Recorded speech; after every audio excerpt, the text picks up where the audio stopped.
O Expresso e a SIC Notícias, em parceria com a Fundação Francisco Manuel dos Santos, lançam o projeto 5 décadas de democracia. Olhar para o passado para pensar o futuro. Todos os meses, com um tema diferente em análise e debate. Como resolver a crise da habitação e preparar o país para o envelhecimento. Quais os desafios na saúde, na educação, na política e na economia?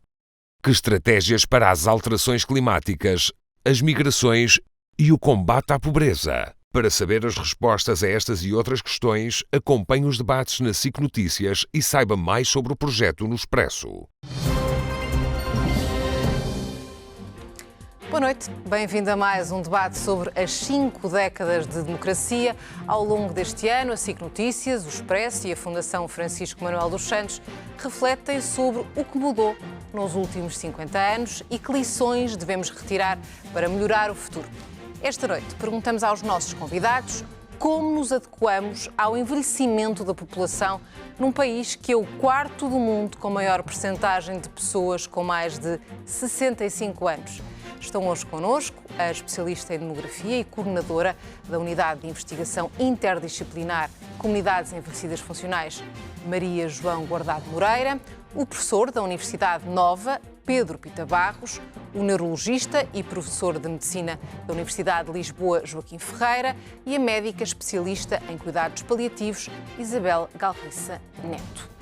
Antes de partirmos para a conversa, vamos perceber a que conclusões chegou o estudo da Fundação Francisco Manuel dos Santos sobre o envelhecimento em Portugal.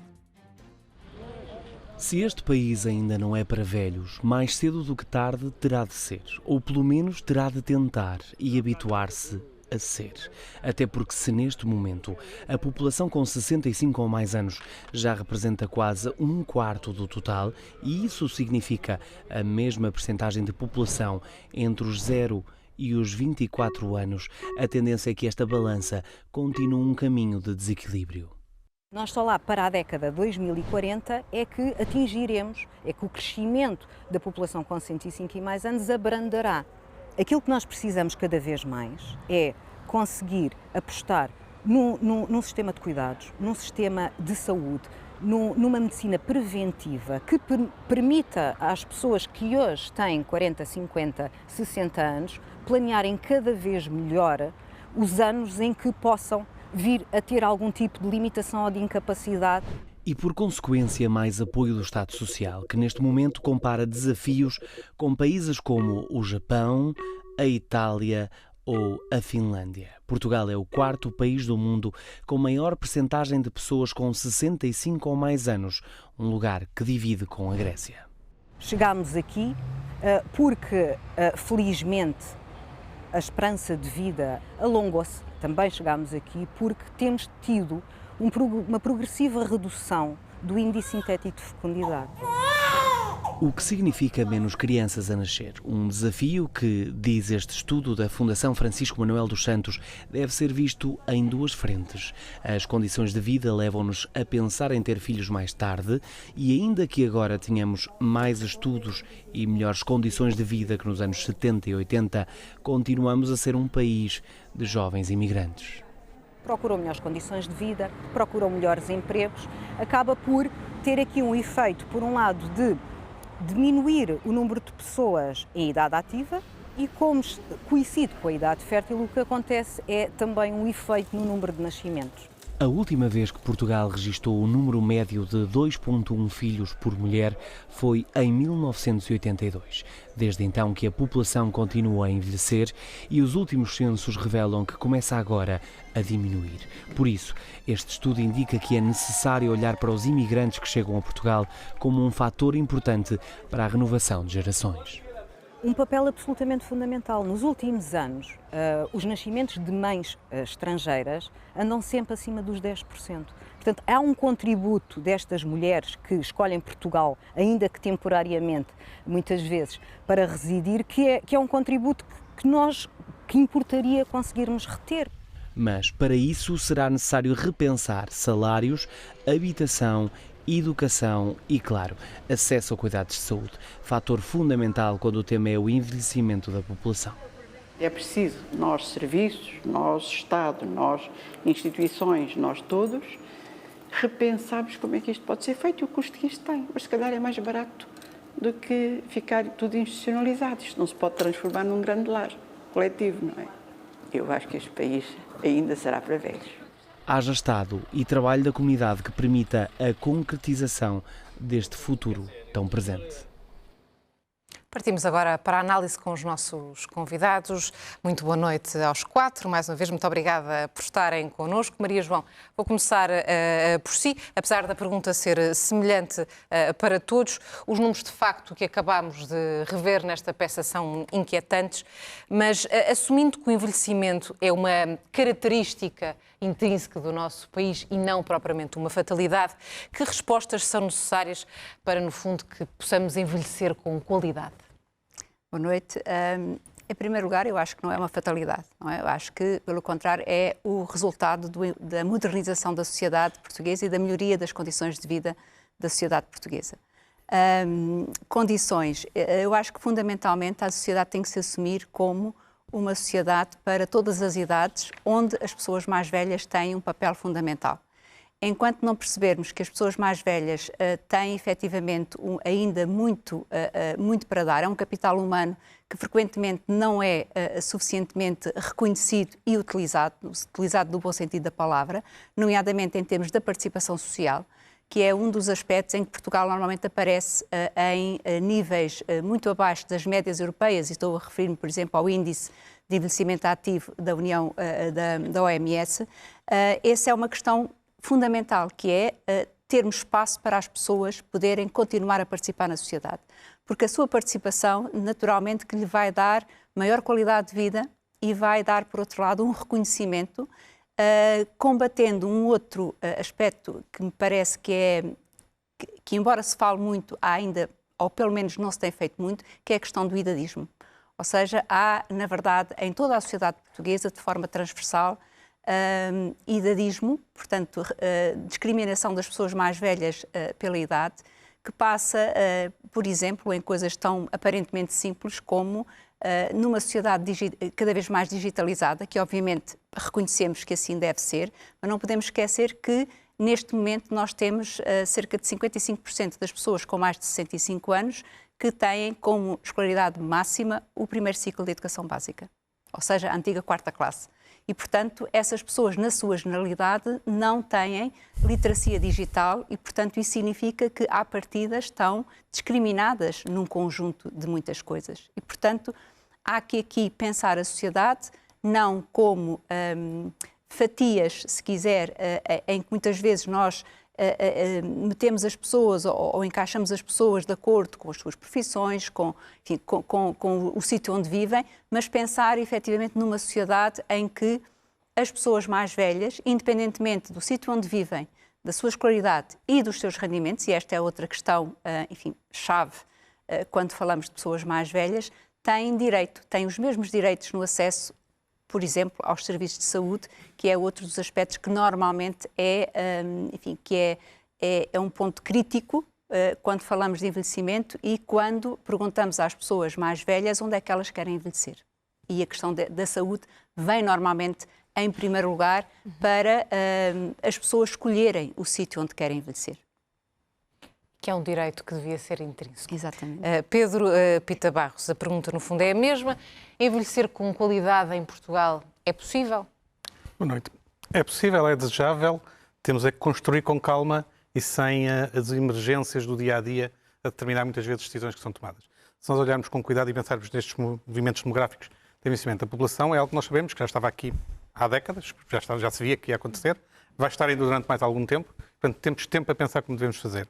E o que devemos fazer devemos olhar tentando completar, como a Maria João estava a falar, olhar para a saúde, segurança social e mercado de trabalho de uma forma diferente como temos pensado.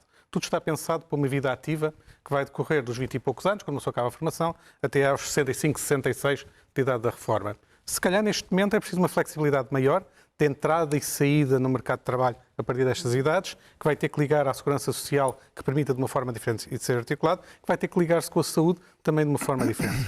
Estes três sistemas deviam pensar de uma forma que devia ser menos prescritiva, dizer a cada cidadão o que deve fazer, mas dar-lhes oportunidades de se desenvolverem nestas idades, de acordo com os seus objetivos de final de vida, de percurso de vida naquele momento. Porque as pessoas vão ser diferentes, mesmo com a mesma idade, mesmo se calhar com as mesmas condições clínicas, vão ser diferentes nas escolhas que querem fazer e deverão ter o direito de fazer essas escolhas diferentes. Seja, por exemplo, aos 75 anos, sair para fazer ganhar novas competências, qualquer coisa, voltar mais tarde a fazer outra coisa. Digamos, um professor universitário decidir aos 65 anos ir aprender pintura e aos 67 iniciar uma carreira de pintor retratista, algures num sítio simpático. Porque não ter esse tipo de mecanismos possíveis aqui? Sendo certo que nós vamos ter, nestas fases avançadas da vida, situações de saúde diferentes daquelas que são normalmente nas idades anteriores, em que dos 20 e tal até a idade de reforma são, sobretudo de vez em quando, situações agudas que aparecem, sendo que a partir dos 50 começam a surgir condições crónicas, mas sobretudo a partir dos 50 e tal, 60 começamos a ter uma carga maior de doença crónica, incluindo algo que provavelmente será depois referido aqui, as doenças da parte neurológica, todas as limitações que pode haver e que as pessoas terão que incorporar na sua vida pessoal e sobreviver. E se calhar que o exemplo que nós podemos ter de como é que nós devíamos ter um objetivo disso é pensarmos num ator norte-americano que há uns anos atrás foi diagnosticado de Parkinson e conseguiu ainda durante alguns anos ter uma vida relativamente normal e que ainda hoje consegue fazer de vez em quando algumas coisas. E, portanto, vale a pena pensar que nós temos que ter um sistema social de apoio mais flexível, menos prescritivo, mais confiante naquilo que o cidadão possa escolher e conhecer as suas preferências. Eu sei que isto é utopia neste momento, mas se nós não tivermos um bocadinho de utopia para onde queremos chegar, nunca trabalharemos para lá chegar e continuaremos a deixar as regras do mercado de trabalho como estão, não ligadas a uma segurança social que ajuda a entradas e saídas, que não está ligada a uma saúde que tem que reconhecer especificidades próprias destas idades mais avançadas. Temos tempo para o fazer, mas temos que o fazer. Dr. Joaquim. Se calhar vou ser um bocadinho mais duro, não é? Isto de lidar com a biologia, com a saúde humana, tem esta crueldade. É curioso, estamos a falar de envelhecimento. Envelhecimento é uma coisa dura do ponto de vista biológico, é uma coisa em que nós ainda não conseguimos fazer retroceder. É curioso que a nível molecular, a nível celular, já conseguimos rejuvenescer as células e até alguns compostos biológicos. Mas, de facto, no homem, ainda não conseguimos isso e, portanto, como muitas das coisas que acontecem à medida que o tempo passa, do ponto de vista da nossa saúde, tem a ver de facto, com o envelhecimento, estamos ainda muito limitados. Depois eu vou ser duro aqui um bocadinho com os números, que é, de facto, só fruto das alterações demográficas vamos ter muito mais doentes com aquilo que nós chamamos de doenças neurodegenerativas. Doença de Alzheimer, doença de Parkinson e outras. E, de facto, os números são assustadores. Nós, neste momento, temos cerca de 200 mil pessoas com demência em Portugal. Em 2050, vamos ter 4% da população. Se pensarmos que muitas dessas pessoas vão estar dependentes, vão ter vários elementos da família a ter que cuidar, ou a estrutura, ou o sistema. Portanto, estamos a falar de 5, 6, 10% da população afetada por uma doença que é uma doença frequente, não é uma doença rara, que é outra. De facto, nós estamos habituados, mesmo ao nível dos mídias, de falar do impacto de doenças nas crianças, que são de facto traumáticas, mas são doenças raras, estamos a falar de doenças frequentes. Se pensarmos que 4% da população tem que ir ao médico e tem que ir a um hospital ser seguido numa consulta médica de 3 em 3 meses, ou de 4 em 4 meses, ou de 6 em 6 meses, não há sistema que resista. Portanto, é muito fácil pensarmos no seguinte problema, que é o atual modelo de cuidados de saúde em Portugal e no mundo, não é só em Portugal, não está preparado para um peso do ponto de vista dos cuidados que é avassalador. Depois é muito curioso que nós fazemos muito melhor, hoje tratamos muito melhor estas doenças, mas do ponto de vista do impacto social, não nos podemos esquecer que nós vamos ter não só mais doentes, mas vamos ter doentes em estadios mais avançados, porque felizmente os médicos fazem melhor, o Serviço Nacional de Saúde funciona, os sistemas de saúde, pelo menos nos países ocidentais, funcionam, portanto vamos ter mais doentes e mais doentes a chegar a estadios avançados. Depois, portanto, claramente o modelo de cuidados tem que mudar. Portanto, o modelo de cuidados tem que sair dos hospitais, tem que sair do centro dos médicos, precisamos de envolver a comunidade, precisamos tratar os doentes em casa e precisamos tratar de outros profissionais. Eu sou médico, os médicos são corporativistas, claramente, mas claramente o modelo de cuidados tem que incluir fisioterapeutas, terapeutas da fala, psicólogos, nutricionistas, pessoas da área do exercício. No fundo, todo o modelo de cuidados tem que ser alargado a um leque de profissionais de saúde que tradicionalmente não são chamados e quanto mais não seja, porque de facto o modelo tem que cuidar. Depois vamos ter tratamentos para estas doenças num curto prazo, pouco provável. Temos alguns tratamentos novos, mas mesmo estes tratamentos novos que nós temos, recentemente foram aprovados pela FDA, medicamentos para tratar a doença de Alzheimer, é muito curioso, vão chegar a custos muito altos, que nós estamos habituados a discutir para doenças raras. que é gastar muito dinheiro para 10 pessoas, 15 pessoas. Não, estamos a falar de gastar muito dinheiro para 100 mil pessoas, 200 mil pessoas. Portanto, de que forma é que o sistema de saúde, nós todos, estamos preparados para esse impacto? E vão requerer, é muito curioso que em medicina há coisas que são, eu diria, não são fáceis, que é, quando nós temos um medicamento potente, está associado a alguns efeitos adversos. E, portanto, vamos precisar de monitorizar esses tratamentos. Imaginemos que um destes tratamentos, para 200 mil pessoas em Portugal, os doentes precisam fazer uma ressonância magnética de 3 em 3 meses ou de 6 em 6 meses. Não há sistema que esteja preparado. Portanto, claramente nós não estamos preparados para aquilo que vai acontecer. Daí eu ser um bocadinho menos. E, portanto, quando diz que temos... Eu não sei se temos tempo. Precisamos de fazer muito diferente.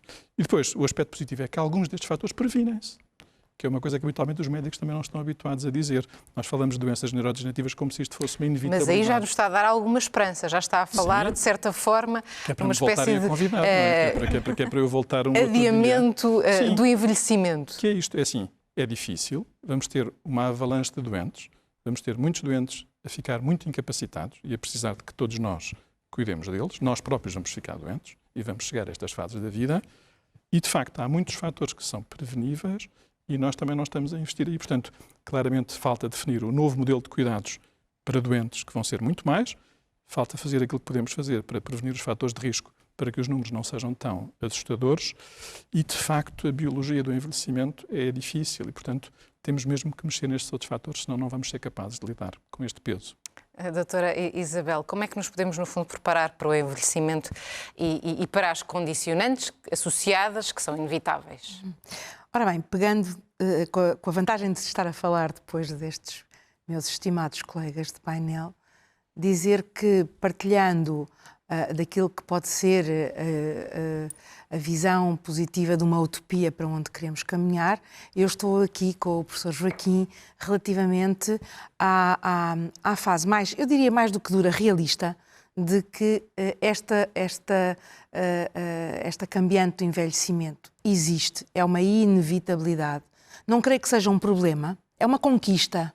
E seria muito bom que fosse vista assim, não como o envelhecimento é um problema. O envelhecimento é uma conquista da nossa sociedade e devemos orgulhar-nos disso. Agora só temos que viver mais, mas viver melhor e com mais qualidade durante mais tempo.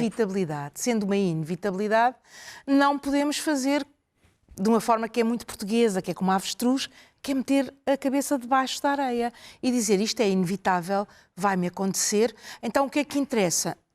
Isto não vai desaparecer do meu caminho, como é que eu me preparo? Que é a pergunta da Rosa. E, efetivamente, tendo a noção, estando eu na área da saúde, trabalhando numa área ainda tão pouco desenvolvida para as necessidades dos portugueses, que é a área dos cuidados paliativos, mas, de facto, ter a noção de que o sistema de saúde está muito centrado na cura. E, portanto, há mudanças claras a fazer, que já deviam ter começado, sobre como é que este sistema de saúde se organiza, e o professor Joaquim de alguma forma já o levantou aqui, para tratar as doenças crónicas, o palavrão que nós utilizamos, a pluripatologia, várias patologias. Porque, de facto, como a Rosa também disse, nós aumentámos bastante a esperança de vida, temos dados que mostram que não aumentámos a qualidade de vida. Entre outras coisas, porque, olha, se gasta no último ano de vida as verbas mais exageradas que possam existir. Gasta-se mal. Nós não estamos com a preocupação de poupar, nós estamos com a preocupação de gastar bem para ajudar as pessoas a ter mais qualidade de vida. Quando o foco é a cura, digamos que invadimos a vida destas pessoas com hospitalizações desnecessárias, com exames complementares a mais, com terapêuticas que são elas próprias muito invasivas e, portanto, estamos a tratar, mas a tratar menos bem. Este padrão de cuidados, começando pelas faculdades onde os 4 estamos ligados, tem que, de facto, ser muito bem demonstrado e ensinado aos novos profissionais de saúde, que não só os médicos. Eu trabalho no Hospital da Luz numa equipa pluridisciplinar que faz este ano 16 anos e que tem claramente a noção desta, digamos, horizontalidade e desta partilha necessária para tratar doenças crónicas. Agora, é com outro objetivo, é com objetivos diferentes. E aqui já se disse, e deixe-me dizer, já se falou de literacia. Muitas vezes, e volto ao início da minha intervenção, por iliteracia da nossa sociedade e dos próprios profissionais, porque não dizê-los, existe a ideia de que não vale a pena falar destas coisas. O melhor é não falar porque isto atrai, de alguma forma, chama a atenção e nós preferimos ignorar que estas coisas vão acontecer. No caso da minha área concreta, há imensos preconceitos, imenso desconhecimento, achando que os cuidados paliativos apressam a morte, é só para os doentes que têm cancro, não é para os doentes com doenças neurodegenerativas, quando sim, é para os doentes com neurodegenerativas, é para os doentes de todas as idades, e deixe-me dizer aqui que não são só os idosos que precisam de cuidados paliativos, e terminar esta minha primeira intervenção chamando a atenção para quê? De facto, um sistema de saúde moderno que tem pessoas idosas com várias doenças crónicas e que necessariamente irão morrer, ajuda-as a preparar para isso. E os cuidados paliativos, ao invés de serem vistos como a chuva, como a trovoada, como a tempestade, devem ser vistos como um chapéu de chuva. Aquilo que, introduzido atempadamente no sistema, nos protege contra estas tempestades, nos ajuda a gerir melhor estas situações e, portanto, eu termino dizendo que nós temos que nos preparar já, introduzindo mudanças no sistema de saúde atual, que, como vimos ainda recentemente e continuamos a ver, não responde às pessoas idosas com a maior vulnerabilidade, com doenças crónicas e avançadas, e, portanto, temos que fazer um esforço já, sem, de forma alguma, perdermos a esperança, que é uma virtude, eu diria, que nós também possuímos nos paliativos, porque a esperança é uma expectativa de atingirmos um objetivo. Olha, eu hoje tenho a esperança que Portugal ganhe a Islândia e espero que seja uma expectativa positiva. Portanto, não perdendo a esperança de atingirmos objetivos que, efetivamente, no futuro, nos capacitem para sermos idosos mais felizes. Eu sinto-me mais próxima dessa faixa e, portanto, quero encarar, e numa altura em que se fala tanto dos centenários no nosso país, e que já são alguns milhares, que efetivamente tenhamos condições para atingir essa faixa etária com maior qualidade e felicidade. São adjetivos muito importantes. A Maria João há pouco falava de um ponto que me parece essencial, que é a falta de recursos. E a minha questão vai nesse sentido. A falta de recursos é impeditiva de uma boa velhice em Portugal? Eu penso que sim. Devemos pensar que nós temos, enfim, quase 1,5 milhão de pessoas que recebem pensões que não chegam aos 300 euros. Ora, se nós pensarmos, e estamos aqui perante especialistas na área da saúde que estão a falar de medicamentos, mesmo aqueles que são os mais, enfim, corriqueiros, se quiserem, dentro do quadro específico de pessoas, sobretudo a partir dos 80 anos. Obviamente que receber pensões que não chegam aos 300 euros, em alguns casos, é efetivamente claro constrangimento em termos da qualidade de vida das pessoas. Portanto, não apenas porque há um conjunto de serviços que é difícil ter, nomeadamente acesso a determinado tipo de medicamentos que eventualmente se podem acumular e que, portanto, são complicados em termos da fatura final do mês. Mas, por outro lado, temos também pensar que há depois todas as outras despesas, obviamente, que as pessoas têm que suprir para chegar ao final do mês. Portanto, eu penso que nós temos, obviamente que eu não gosto muito de falar dos idosos como um todo, porque na verdade dentro dos idosos nós temos uma enorme variedade de pessoas. Mas não podemos esquecer que há um número muito significativo de pessoas que, pelo efeito geracional, que têm agora 80 e mais anos, são exatamente estas pessoas que juntam um conjunto de fatores de vulnerabilidade.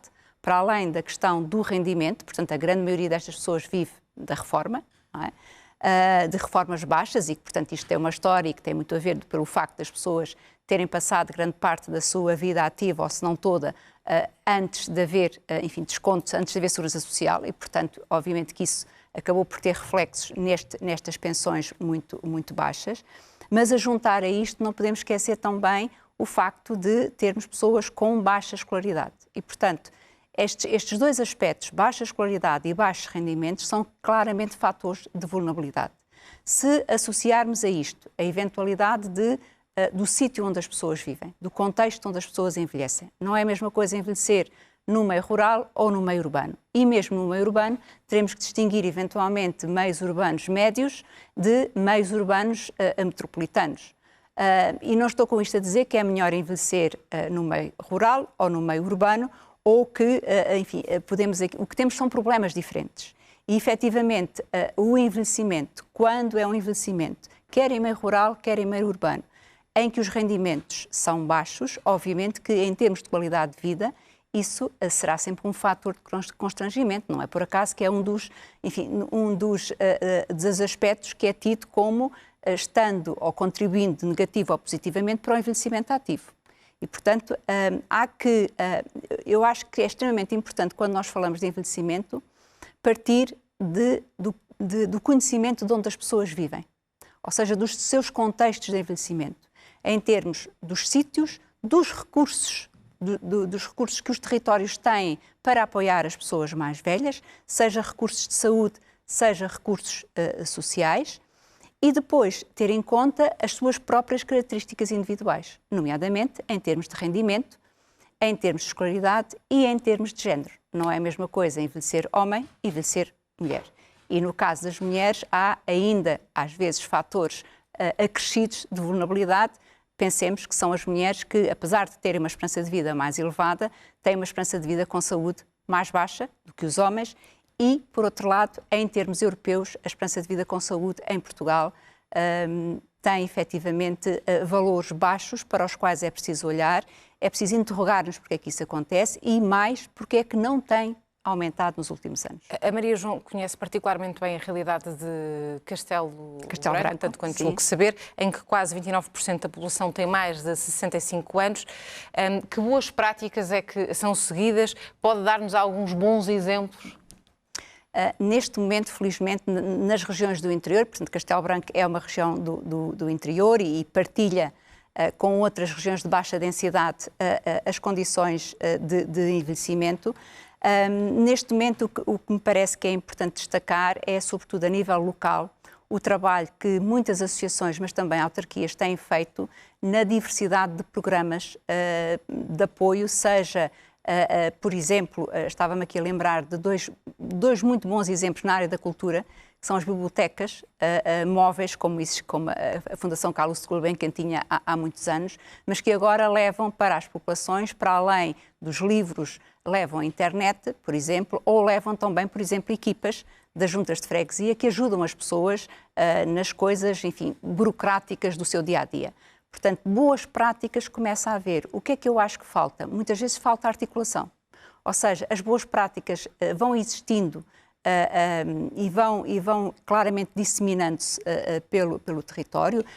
Por exemplo, outras boas práticas que é interessante começar a perceber têm a ver com os cuidados, com o apoio domiciliário e com uma certa diversificação de apoio domiciliário, nomeadamente em termos de algumas atividades que permitem estimular cognitivamente, para além daquilo que são aquilo que é o básico no apoio domiciliário, mas em muitos casos eu acho que falta articulação entre as diferentes instituições, entre as diferentes redes. As redes existem, mas às vezes falta pô-las a funcionar melhor. E acho que isso é um trabalho que tem a ver não apenas com as instituições de ensino superior, que podemos dar alguma formação, mas também tem a ver com as comunidades e com a necessidade das comunidades se articularem de forma mais eficaz do que muitas vezes tem acontecido.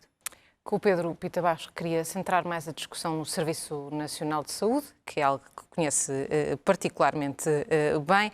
E a minha pergunta, sabendo já a resposta, mas querendo ouvir os seus argumentos, é: o Serviço Nacional de Saúde tem conseguido responder às necessidades da nossa população idosa? Só até certo ponto. E aí, claramente, há um trabalho muito maior a ter que ser feito. Mas há uma parte de esperança. Primeiro, não será só o setor da saúde que terá que responder a isto, não será só o Serviço Nacional de Saúde. E isso é talvez a parte mais importante disto. Isto não é um problema, o envelhecimento, ou os problemas que o envelhecimento traz, não são resolvidos só pela área da saúde. E as respostas que nós estivemos aqui a dar, e a Maria João justificou todo o meu otimismo que eu tinha há bocado, no fundo, muitas vezes nós temos respostas simples e que de certeza que estas respostas que estão a ser dadas são muito melhores para as pessoas e muito mais baratas que qualquer resposta que o Serviço Nacional de Saúde tentasse dar a essas pessoas. E é isso que nós muitas vezes não temos a capacidade de perceber e ir lá. E, quando há bocado eu falava que temos que mudar o sistema de segurança social, vai diretamente àquilo que o Joaquim Ferreira estava a falar há bocado. Com os dependentes que vamos ter, não vai ser possível ser a família só a fazer isso. Vamos ter que pensar mecanismos diferentes de apoio social, utilizando as autarquias, utilizando provavelmente redes de vizinhança, utilizando sistemas flexíveis, onde em diferentes sítios se dará diferentes situações. E vai ter que haver preparação para isso, mas uma preparação que não é dizer vamos todos ter que estar institucionalizados, ou os 30% de demência que vai existir vão ter que estar todos institucionalizados. Não é isso que está em causa. Não pode ser essa a resposta. E, portanto, o sistema de saúde aqui tem que alargar bastante a sua parte. Vamos ter pressões, por exemplo, no mercado de trabalho. As profissões que estavam a ser faladas há bocado pelo Joaquim Ferreira vão ter que ser pensadas de uma forma diferente que têm sido até agora. Vão ter que ser muito mais amplas e provavelmente vão surgir outras profissões associadas que nós não antecipamos quais sejam necessariamente, mas que vão ter que lá estar nestes apoios e que não vão poder ser feitas de uma forma casuística, dizendo vamos experimentar e ver. Tem que ter algum pensamento de como é que tudo se junta, como é que se tinha a tal articulação que falava aqui a Maria João. Então nós vamos ter que mexer em vários pontos disso. Um dos pontos críticos onde o setor da saúde normalmente depois tem penalização é que muitas destas situações finais de vida acabam por ter um peso de medicamentos muito elevado nas famílias. E isso é verdade. Isso é um problema que nós, como sociedade, também temos que olhar para ele e é geral a outros países europeus, não é só nosso, que é, na população idosa, a parte de medicamentos, mesmo com os medicamentos têm preços muito baixos, como o consumo é permanente, acaba por se tornar um peso nos orçamentos das famílias, e sobretudo famílias de baixo rendimento, que é muito pesado. E isso tem que ser reequacionado e tem que se repensar. Basta pensar que quando uma pessoa, idosa ou não, na verdade, quando hoje vai a uma consulta de especialidade ou de medicina geral e familiar, especialidade hospitalar de medicina geral e familiar, a principal despesa que tem é na conta de medicamento que sai depois da consulta. Não é o valor que paga pela consulta, não é o custo de transporte que tem a lá chegar, não é nada disso. É o que vai gastar na farmácia depois. Portanto, nós vamos ter que pensar dessa forma. E é verdade que nós vamos ter muitos medicamentos a surgir dirigidos à população idosa com preços muito elevados. Mas aí nós temos mecanismos que devíamos usar para combater esses preços elevados a um nível global. E isso nomeadamente, e assim de forma sucinta, porque isso daria provavelmente tema para mais um debate de uma hora. Verificar que os medicamentos, que os preços que estão a ser pedidos são perfeitamente justificados e que muitas vezes os custos de inovação que são apresentados não justificam aquele preço muito elevado. Tanto mais que quanto maior for o volume de doentes abrangido, menos cada medicamento individual, cada toma individual, tem que financiar o custo de investigação que foi dado. O custo de investigação foi se é repartido por muita gente, o preço à partida pode ser também mais baixo. E nós temos que criar um mecanismo de fazer isso, em vez de aceitar que cada novo medicamento pode ter um preço mais elevado que o anterior. Para algumas áreas específicas, nós podemos pensar em formas diferentes de obter a inovação, e que já começam a ser pensadas, de parcerias que envolvam pagadores de cuidados de saúde, por exemplo, o Serviço Nacional de Saúde Português, indústria farmacêutica e universidades na investigação, mas que depois a parte final do preço que é determinado não seja apenas dado para a parte comercial das empresas de farmacêuticas. Passa a ter também algumas condicionantes sobre o preço de acesso que venham do outro lado. Portanto, nós temos mecanismos que podemos pensar. Tudo isto vai levar o seu tempo para pôr. E agora, provável, mas nada disso eu acho que é o cerne da parte do envelhecimento. É nós pensarmos que o envelhecimento vai ter que ter respostas diferentes daquelas que nós andamos a construir. E que essas respostas diferentes não são necessariamente mais caras que aquelas que tínhamos, daí algum otimismo sobre a questão da despesa, por um lado, e por outro lado, temos que ter a humildade de perceber que vamos ter que perguntar muito mais às pessoas, a essa população envelhecida, como é que ela quer fazer esse envelhecimento, e não termos uma prescrição, que é muito hábito do Serviço Nacional de Saúde e do sistema de saúde em geral, dizer temos que ir por este caminho porque é isto que está determinado. Ora, numa população envelhecida com diferentes situações, as pessoas provavelmente, mesmo que vão querer coisas diferentes, vão querer ter a sua vida de alguma forma. E isso tem que ser incorporado. Isto é, o sistema de saúde e o Serviço Nacional de Saúde tem que perguntar às pessoas como é que você quer envelhecer. E não dizer, você vai envelhecer desta forma, porque foi assim que os nossos técnicos definiram. E isso é uma mudança crucial. Estas boas práticas que a Maria João estava a falar, são boas práticas porquê? Porque têm precisamente isso, ao nascer das pessoas, têm essa capacidade de dizer são aquilo que elas querem ter. E se nós temos que ter flexibilidade do nosso sistema social, saúde, segurança social e mercado de trabalho, conseguir dar o apoio a estas iniciativas da sociedade civil. Temos que ter aquilo que muitas vezes em Portugal não temos, confiança nos outros, que eles são capazes de fazer um bom trabalho. No fundo, temos que romper com o paradigma dos últimos 50 anos. Há pouco deixou-nos aqui alguns números alarmantes, temos de o dizer, a verdade é essa. Disse também que não havia sistema, no fundo, que resistisse face às necessidades futuras da nossa população, até porque a tendência de envelhecimento vai continuar nos próximos anos, é uma inevitabilidade. Mas falou na questão, no fundo, da prevenção. E eu queria que nos deixasse mais umas ideias sobre essa questão. O que é que nós podemos fazer, no fundo, para adiarmos até o nosso próprio envelhecimento? Fazendo aqui a ponte com alguns dos comentários que foram feitos, de facto, a procura da cura é muitas vezes traiçoeira, não é? Porque andamos tão preocupados com a cura, esquecemos de tratar os sintomas que geram desconforto nas pessoas. E esse é um erro médico muito frequente e tem muito a ver com a pergunta que me colocou. Em relação à questão dos rendimentos, os rendimentos de cada um é um fator de risco para muitas doenças crónicas, portanto não é uma fantasia, é algo cientificamente documentado. Tal como a escolaridade, é muito curioso que o nível de anos de educação é um fator protetor de demência, de doença de Alzheimer. Portanto, quem estudar mais está mais protegido ou pode ter mais tarde a demência. Portanto, não é assim tão irrelevante. Curiosamente, viver numa zona rural pode ser pior, nomeadamente por uma questão que tem a ver nomeadamente com a exposição a tóxicos, a herbicidas, por exemplo, pode ser um fator de aparecimento. Portanto, viver em zonas urbanas pode ser bom para algumas doenças, pode ser prejudicial para outras. Em relação à pergunta que me faz, como é que estas doenças se tratam hoje ou como é que nós podemos prevenir? É muito curioso que eu diria que o novo modelo de tratar estas doenças é tratar todos os sintomas que geram desconforto, o melhor que conseguirmos, de coisas tão básicas como a prisão de ventre. É muito curioso, uma coisa, não é que os médicos não ligam muito, porque não é, eu gosto, é mais nobre tratar doenças assim, com nomes complexos, não é? Mas para algumas pessoas com este tipo de doenças, isto que eu mencionei é um problema principal. E a medicina não evoluiu muito, a forma como tratamos este problema hoje não mudou muito da forma como tratávamos há uns anos. Portanto, é tratar todos os sintomas o melhor que conseguirmos, socializar, que é uma coisa que não tem a ver com o Serviço Nacional de Saúde, é uma coisa que tem a ver com todos nós, e fazer atividade física. Se me perguntar qual é que é a melhor intervenção terapêutica para atrasar ou prevenir o aparecimento destas doenças do cérebro, que nós chamamos de doenças neurodegenerativas, é o exercício, que é uma coisa que todos podemos fazer. Saímos de casa, andamos num passo um bocadinho acelerado e estamos, pelo menos, a atrasar o aparecimento destas doenças. E isto funde-se com o papel das autarquias locais, que é notável. É notável. É assim, os maiores promotores de facto, de prevenir este tipo de doenças no país, de facto, são as autarquias, que têm hoje implementados universidades sénior, que têm a ver com socialização. E com programas de atividade física, de facto, ao nível da junta de freguesia, das câmaras, portanto, de facto, é notável. E isto tem evidência científica? Tem. Portanto, é ter alguém que não tem diretamente a ver com o Serviço Nacional de Saúde, não é um hospital, não é um centro de saúde, de facto, é fazer prevenção. Mas, de facto, podemos prevenir, sim.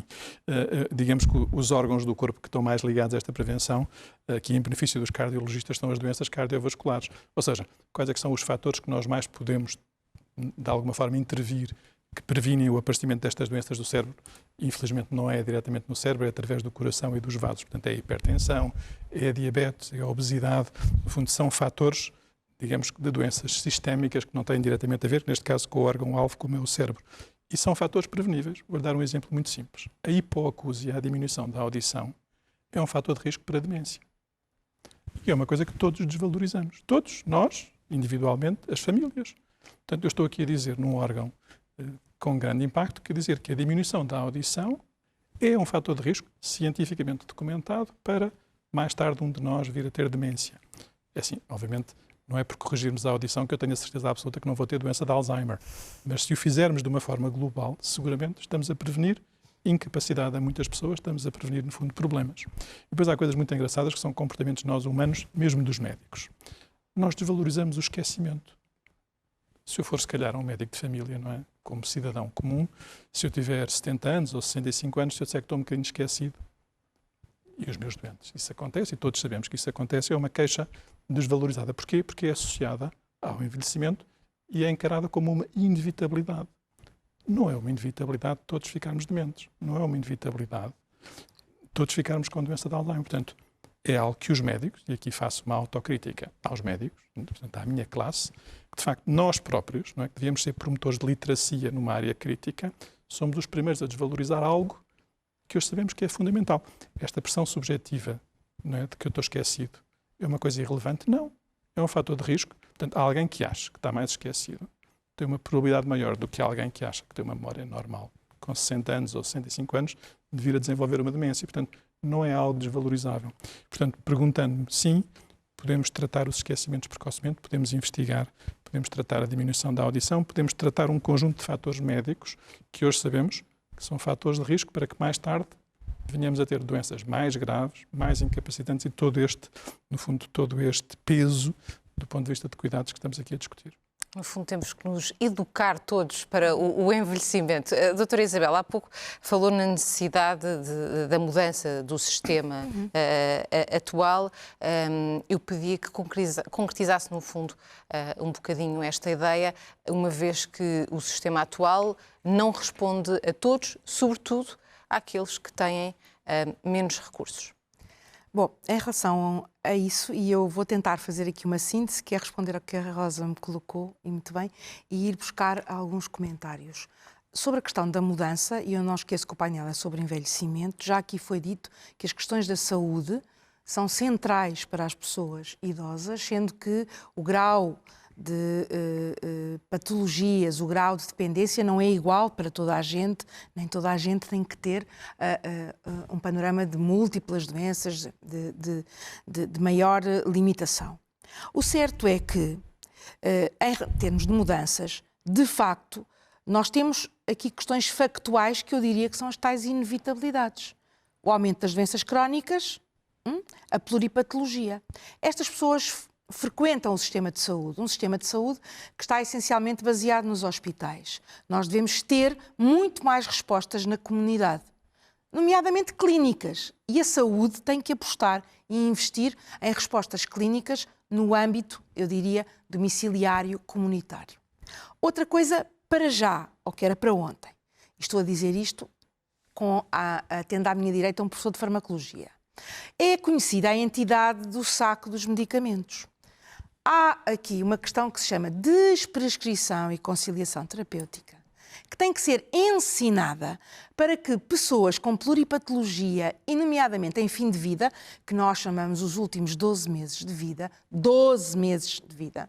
não estejam a fazer medicamentos que são completamente ineficazes, que têm toxicidades acrescidas, que custam a todos nós rios de dinheiro. Portanto, essa é outra mudança.